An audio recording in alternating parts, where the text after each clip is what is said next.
जीवन में छोटा सा संघर्ष आया नहीं कि हम लोग परेशान हो जाते हैं। क्या हम बिना संघर्ष के अपने जीवन की कल्पना कर सकते हैं? अगर जीवन में संघर्ष आए ही ना तो जीवन होगा कैसा? क्या कभी हम इस चीज़ को सोचते हैं? कोई भी आदमी यदि कोई विशेष काम करता है तो उसके पीछे संघर्ष ही होता है जिससे वह कुछ कर लेता है। जिसके जीवन में संघर्ष नहीं आया, सोचिए कि वह कुछ बन नहीं पाया। हम में से कितने लोग ऐसे होते हैं जो संघर्षों से टूट जाते हैं। छोटी सी मुसीबत, छोटी सी संघर्ष से इस कदर परेशान होते हैं कि खुद को नुकसान पहुंचा देना, अपने संबंधियों को नुकसान पहुंचा देना, अपने चीज़ों को तोड़ फोड़ देना, अपने जीवन को समाप्ति की तरफ ले जाना, आत्महत्या के विचार करना, क्या क्या नहीं हम लोग सोचने लगते हैं। आइए एक कहानी के माध्यम से हम लोग इस चीज़ को समझते हैं कि संघर्ष जीवन में क्या मायने रखता है। एक किसान था और वो हर साल खेती करता। हर साल मौसम इस प्रकार का हो जाता कि उसको कुछ न कुछ नुकसान हो जाता। कभी खेती के ही शुरुआत में इतनी ज़ोरदार बारिश होती कि वो जो बीज बोया रहता उसमें से आधे से ज़्यादा बीज खेत में ही सड़ जाते। दोबारा तिबारा परिश्रम करना पड़ता। कभी जब उसका फसल पक रहा होता तब बारिश आ जाती और फसल खेत में ही नुकसान हो जाता। कभी आंधी, कभी तेज़ धूप, और अक्सर ऐसा होता कि जब उसको ऐसा लगने लगता कि उसकी फसल ज़रूर खराब हो रही है। वह संघर्ष कर कर के थक गया था, परेशान हो गया था। उसको समझ में नहीं आ रहा था कि अपनी खेती को कैसे बचाए, क्या करे। वो बार बार भगवान से शिकायत करता कि क्या भगवान, हम इतना मेहनत करते हैं, इतना परिश्रम करते हैं, इतना संघर्ष करते हैं और हमारी संघर्षों का आप यह फल दे रहे हैं।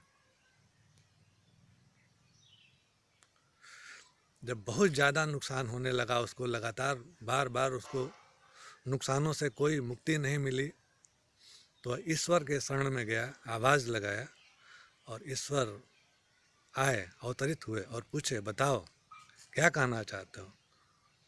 भगवान, हम इतना परिश्रम करते हैं, इतना मेहनत करते हैं और इतने मेहनत के बावजूद आप हमें देते क्या हैं, मात्र इतना सा, थोड़ा सा। कहना क्या चाहते हो बेटा? भगवान, आप कभी आंधी ला देते हैं, कभी बारिश ला देते हैं बेसमय, कभी जो है तेज़ धूप ला देते हैं, कभी सूखा कर देते हैं और हम तंग रहते हैं, परेशान रहते हैं इन सब चीज़ों से। तो कहना क्या चाहते हो तुम? भगवान, सारी चीज़ें आप, सारा पावर कुछ समय के लिए आप हमें दे दीजिए और हमें जब जिस चीज़ की आवश्यकता होगी हम अपने खेती के लिए वह कार्य कर लेंगे। भगवान उसको बोले, तथास्तु, ऐसा ही होगा। किसान जब खेती शुरू करने वाला था तो बारिश आ गई। किसान चाहा कि बारिश हो जाए तो बारिश आ गई और सारा खेत पानी से तर हो गया। उसके बाद खेत में किसान हल चलाया, खेत को तैयार किया खूब अच्छे से, खेत तैयार हो गया। उसके बाद किसान जो है उसमें बीज डाला। बीज डाल करके उस बीज के बढ़ने में सालों से जितने धूप की ज़रूरत थी, उस किसान ने अपने बीजों को उतना ही धूप दिया और खूब एक बराबर फसल जो है खेत में निकली। जब जब जितने पानी की ज़रूरत होती थी तब तब उतना पानी जो है वह इंसान, ईश्वरीय शक्ति से संपन्न इंसान, उतने उतने पानी की पूर्ति करते रहता, आवाहन करता और तरह तरह की जड़ी बूटियों वाली हवाएं, बारिश समय समय पर उसकी खेत को मिलती रहती।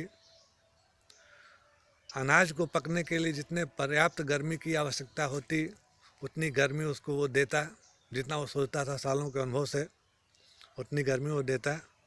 और इस प्रकार करते करते उसकी फसल तैयार हो गई और पूरे फसल के दौरान एकदम उसके मनोनुकूल मौसम रहा, परिस्थितियाँ उसके एकदम मनोनुकूल रहीं।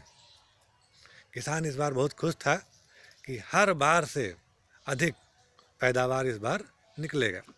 और इस प्रकार वह अपने फसल को काट करके अनाज निकाला और किसान आश्चर्यचकित था। सब कुछ अपने मनोनुकूल देने के बावजूद भी वह फसल नहीं थी जो होनी चाहिए थी।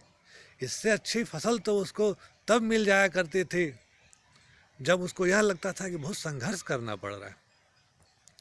एक बार पुनः वह भगवान को आवाज़ लगाया कि यह क्या भगवान, हमने सब कुछ तो अपने मन के अनुसार दिया, जितना धूप चाह रहा था, जितना हवा चाह रहा था, जितना पानी चाह रहा था, जितनी खाद चाह रही थी, सब कुछ अपने अनुकूल देने के बावजूद भी फसल तैयार क्यों नहीं हुई, अच्छी क्यों नहीं हुई।